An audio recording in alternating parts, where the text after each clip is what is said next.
ঘর ধাক্কা দিয়ে ধরে নিয়ে আসা উচিত, এমনি তেমনি না। একটা পুলিশ বলে কোনো কথা না, একটা ব্যক্তির পরিবারকে নিয়ে গালাগালি। এটা চুল্লু খেয়ে উল্লু হয়ে চাকুরিটা করলে বাংলা মানুষ মানবে না। আগে সর্বৈব কর্তা ছিলেন কেসটা, এখন সেখানে ফাটল ধরেছে, কেসটা সেটা সহ্য হচ্ছে না, তাই তার বিষাদগার। সেই বিষাদগারের শিকারকে পুলিশ, তার পরিবার, তার বউ, তার মা, তারা কি করলো? এই সমস্ত তৃণমূল নেতাদের জুতানো দরকার, জুতানো, জুতিয়ে তাদেরকে থানায় নিয়ে যাওয়া দরকার। অনুব্রত মণ্ডল সহ অন্যান্য তৃণমূল নেতাদেরকে যখনই আমরা দেখতাম যে ইডি বা সিবিআই ডাকতো, তখন তারা অসুস্থ হয়ে যেতেন, কেউ কেউ আবার উডবান ওয়ার্ডেও ভর্তি হয়ে যেতেন। এই প্রথম আমরা দেখছি যে পুলিশ ডাকলেও অসুস্থ হয়ে যাচ্ছে। এবং আমরা গতকাল এসপির মুখে শুনেছিলাম কড়া ব্যবস্থা নেওয়া হবে। আমি সেই রাজীব কুমারের মুখ থেকে জানতে চাই, যিনি ডিজি পুলিশ, অর্থাৎ রাজ্যের সকল পুলিশের যিনি মাথায় বসে আছেন, তিনি তার পুলিশ কর্মীর পরিবারের সদস্যদের ইজ্জত বাঁচাতে পারছেন না, মান সম্মান বাঁচাতে পারছেন না। তার স্ত্রীর, তার আইসি স্ত্রীর এবং মায়ের ইজ্জত নিয়ে, সম্মান নিয়ে যেভাবে ছিনিমিনি খেলেছে অনুব্রত মণ্ডল, তার কাছ থেকে শোনার কি দরকার, তলব করার কি দরকার? তাকে তো কলার ধরে বাড়ি থেকে তুলে আনা উচিত প্রিজন ভ্যানে, পারলে হ্যান্ডকাপ লাগিয়ে, এবং তাকে জেলের ভেতরে রাখা উচিত।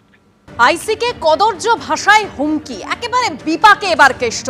ক্ষমা চেয়েছেন তিনি দায়সারাভাবে, কিন্তু তাকে যে হাজিরার কথা বলা হয়েছিল, একেবারে তার অফিসে গিয়ে নোটিশ দিয়ে আসা হয়েছিল, সেই হাজিরা তিনি এড়িয়ে গিয়েছেন।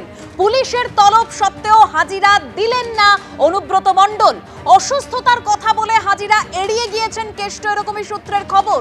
প্রথমে ওষুধ খাওয়ার যুক্তি দিয়ে কুকথার সাফাই দিয়েছেন তিনি। আমরা জানি তিনি যে চিঠি দিয়েছেন, যে বিবৃতি তিনি দিয়েছেন, তাতে তিনি বলেছেন তিনি একাধিক ওষুধ খান, অর্থাৎ যে কুকথা তিনি আইসিকে বলেছেন তার সাফাই দিতে গিয়ে তিনি ওষুধ খাওয়ার যুক্তি খাড়া করেছেন। আর এবার অসুস্থতার কথা বলে হাজিরা এড়িয়ে গেলেন কেষ্ট। অনুব্রত মণ্ডলের শরীর খারাপ, পুলিশকে জানিয়েছেন কেষ্টর আইনজীবীরা। কাল ফের সকাল 11টায় বোলপুরের এসডিও অফিসে তলব করা হয়েছে। দুটি জামিন অযোগ্য ধারাসহ মোট 4টি ধারায় অনুব্রত মণ্ডলের বিরুদ্ধে মামলা দায়ের করা হয়েছে। কিন্তু যে প্রশ্ন এবার সামনে আসছে, কড়া পদক্ষেপ কি পুলিশ নিতে চলেছে? আরো একটি প্রশ্ন, আগামীকালও যে অনুব্রত মণ্ডলকে তলব করা হয়েছে, তিনি কি হাজিরা দেবেন? আরো তথ্য আপনাদের সামনে রাখবো। সরাসরি আমাদের প্রতিনিধি পার্থপ্রতিম ঘোষ আমাদের সঙ্গে রয়েছেন। পার্থ, দেখো, আমি বর্তমানে বোলপুর থানায় দাঁড়িয়ে রয়েছি এবং এই বোলপুর থানার যিনি একেবারে আধিকারিক আইসি, তাকে এই কদর্য ভাষায় যে কথা বলা হয়েছিল, যেগুলো একেবারে সংবাদ মাধ্যমে মানে প্রকাশ করা যাবে না, পুরোটাই প্রায় অধিকাংশই সেটা বিপ দিয়ে শোনাতে হচ্ছে, কারণ যে ভাষা সেখানে ব্যবহার করা হয়েছিল। বোলপুর থানার আইসি তিনি অনুব্রত মণ্ডলের বিরুদ্ধে অভিযোগ দায়ের করেন। সেই অভিযোগের পরিপ্রেক্ষিতে গতকালকেই বীরভূমের পুলিশ সুপার তিনি জানিয়েছিলেন যে আইনানুগ কড়া ব্যবস্থা নেওয়া হবে, এবং পুলিশ যখন জানালো যে এফআইআর হয়েছে, তার আধ ঘন্টার মধ্যে একবারে বোলপুর থানা থেকে খুবই কাছে সেখানে যে অনুব্রত মণ্ডলের যে অফিস রয়েছে, সেই অফিসে পুলিশ পৌঁছে যায়, নোটিশ দেয়, এবং নোটিশ দিয়ে বলা হয় আজকে সকাল 11টার সময় এসডিপিও এই গোটা ঘটনা তদন্তভার গ্রহণ করেন। তিনি তদন্তকারী অফিসার হন এবং 11টার সময় এসডিপিওর অফিসে গিয়ে দেখা করার জন্য তলব করা হয়েছিল। কিন্তু সেই তলব এড়িয়ে যান অনুব্রত মণ্ডল। আমরা দেখলাম কি আজকে সকাল 11টার সময় অনুব্রত মণ্ডল এলেন না, তার বদলে ঠিক ঘড়ির কাঁটা 11টায় দু তিনটে মোটর বাইকে করে কয়েকজন আইনজীবী এলেন, এবং এসে আইনজীবীরা মধ্যে 5 জন আইনজীবীর মধ্যে 3 জন আইনজীবী এসডিপি অফিসের বাইরে বসলেন এবং 2 জন এসডিপিওর সঙ্গে দেখা করলেন। দেখা করে তারা দেখলাম তারা সেখান থেকে তড়িঘড়ি কিছুক্ষণের মধ্যে সেখান থেকে বেরিয়ে গেলেন। তার মধ্যে একজন আইনজীবী বললেন যে তিনি এসছেন অন্য কাজে, অপরজন বললেন যে সৌজন্য সাক্ষাতে এসছেন, এবং তড়িঘড়ি তারা ওখান থেকে চলে গেলেন। তার পরবর্তীকালে আমরা কি দেখলাম যে পুলিশ কিন্তু একেবারে এসডিপিও থেকে শুরু করে অতিরিক্ত পুলিশ সুপার পদমর্যাদা অফিসাররা তারা একেবারে সকাল 11টার সময় থেকে সাজু রব দেখতে পাওয়া যায় এসডিপি অফিসে, সেখানে অপেক্ষা করতে থাকেন। তার পরবর্তীকালে অনুব্রত মণ্ডল যখন এলেন না, পুলিশের তরফ থেকে যে বিষয়টা পুলিশের দাবি করা হলো, সেই আইনজীবীরা এসে জানিয়েছিলেন অনুব্রত মণ্ডল অসুস্থ, ওনাকে সময় দেওয়ার জন্য সেই সময় চেয়েছিলেন, কিন্তু পুলিশ জানিয়ে দিল যে আজকে দুপুর 12:30টার সময় দ্বিতীয় নোটিশ আবার অনুব্রত মণ্ডলকে সার্ভ করা হয়েছে, এবং কালকে সকাল 11টার সময় একই জায়গায় এবং অর্থাৎ এসডিপি অফিসে সকাল 11টার সময় আবারও তলব করা হয়েছে। এখন যে প্রশ্ন সব থেকে বড় সেটা হচ্ছে অনুব্রত মণ্ডল কি কালকের হাজিরা দেবেন, এবং দ্বিতীয় যেটা প্রশ্ন, যদি হাজিরা না দেয় তাহলে পুলিশ কি ব্যবস্থা নেয়, সেই দিকে এখন সকলে তাকিয়ে রয়েছে, সেদিকেই সকলের নজর। একেবারেই পার্থ, তুমি আমাদের সঙ্গে থাকো। আমরা কি দেখলাম গতকাল তিনি যেভাবে, অর্থাৎ যে ভাইরাল অডিও সামনে এসেছিল তাতে যেভাবে কুকথা তিনি বলেছেন, যেভাবে কদর্য ভাষায় আক্রমণ করেছেন, তার সাফাই দিতে গিয়ে প্রথমে ওষুধ খাওয়ার যুক্তি দিয়েছেন অনুব্রত মণ্ডল, আর আজ কি দেখলাম তাকে হাজিরা দিতে বলা হয়েছিল এবং সেখানে তিনি অসুস্থতার কারণ দেখিয়েছেন, সেই কথা বলে হাজিরা এড়িয়ে গিয়েছেন, কিন্তু ক্ষমা চেয়েছিলেন গতকাল অনুব্রত মণ্ডল। কি বলেছিলেন রাখবো আপনাদের সামনে। যেসব কর্তারা আছেন, বড় কর্তারা সবাই আছেন, সবাই দিদিকে ভালোবাসেন এবং পুলিশকে আমি প্রচণ্ড সাহায্য করি, পুলিশকে আমি ভালোবাসি প্রথম থেকেই। পুলিশ বিপদে পড়লে পুলিশের পাশে আমি দাঁড়াই। পুলিশকে গাল দেওয়ার কথা আমি কোনদিন ভাবতেই পারি না। পুলিশকে গাল কেউ যদি দেয় আমি তাকে অপমান করি, এটা আমার বরাবরকার স্বভাব। এবং পুলিশের যখনই যে কোনো এসপি হোক, এসডিপিও হোক, অ্যাডিশনাল এসপি হোক, যারা আমাকে যখনই যা বলেছে যে এটা দেখে দিন, আমি দেখে দিয়েছি। পুলিশের পাশে সবসময় লোক দিয়ে যেমন করে হোক আমি তার কোনো ঝগড়াঝাটি করতে দিই না। আমি খুব দুঃখিত, কারণ আমি ওষুধ ফষুধ রাখতে খাই তো অনেক ঘুমের, আর আমি এখন 10টার সময় ঘুমিয়ে যাই এবং ঘুমের ট্যাবলেটও খাই। সেই সময় ঘুমটা ভেঙেছে। নুরুল যে ছেলেটা আমাদের খুব ঘি দেওয়ার খুব ভালো ছেলে, ওর বাবা বলতো আমাদের দল করতো, বাবার করার পর ও দল করে, খুব নিরীহ ছেলে, ভালো ছেলে।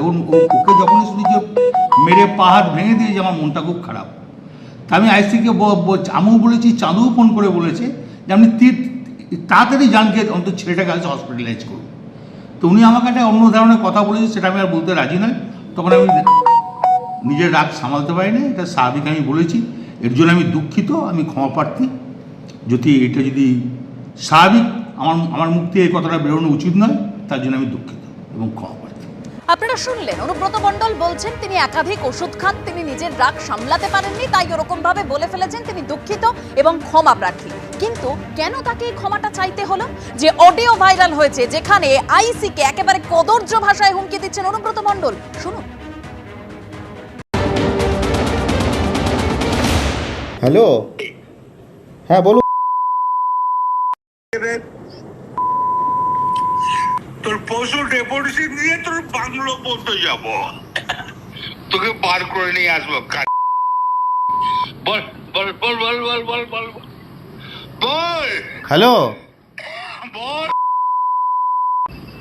না আপনি কি বলছেন? আমি অনুব্রত মণ্ডল বলছি। বল বল বল বল বল। তুই ফোনে রেকর্ড করছিস, আমি সব জানি। না না, পশু যখন ডেপুটেশন দেবে না, তোকে কোয়ার্টার থেকে মারতে মারতে নিয়ে আস। না কি হয়েছে, মানে ঘটনাটা কি? জানিস না সিঙ্গিতে কি হয়েছে? হ্যাঁ হ্যাঁ, এই পশু তো কাল পশু ডেপুটেশনের ডেট কর, বার করে 13,000 বোলপুরের লোক হয়েছে না? 13,000? 12,000 লোক হয়েছিল বোলপুরে। প্রচুর লোক। কথা বলেছি তোর মাকে ইচ্ছা হচ্ছে রে বউকে। আপনি আপনি আপনি একজন দায়িত্বপ্রাপ্ত লোক, আপনি এভাবে কথা বলছেন? তোর ডেপুটেশন, এই পশু ডেপুটেশন ডেট কর, ওকে অফিস থেকে ওই ঘর থেকে বার করার দায়িত্ব আমার। রাজীব কুমার, আমার উপরে মন্ডল বলছি, সহাবে না নাকি? হ্যাঁ, পশু ডেপুটেশন দিয়েছি, মারবে কি মারবো দেখুন আমি।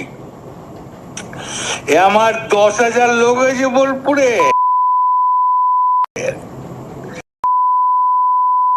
10,000 12,000 লোক হয়েছে। এক কাজলের গু খায়, তাই রে?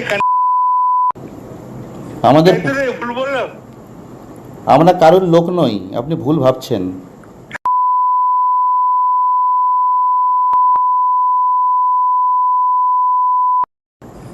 তো তোর পরশু ডেপুটেশনে রেড কর, আমি যাবো থানাতে, ওর চুলের মুঠি ধরে আমি বার করে নিয়ে আসবো ওখান থেকে। আপনি এভাবে কেন বলছেন? হ্যাঁ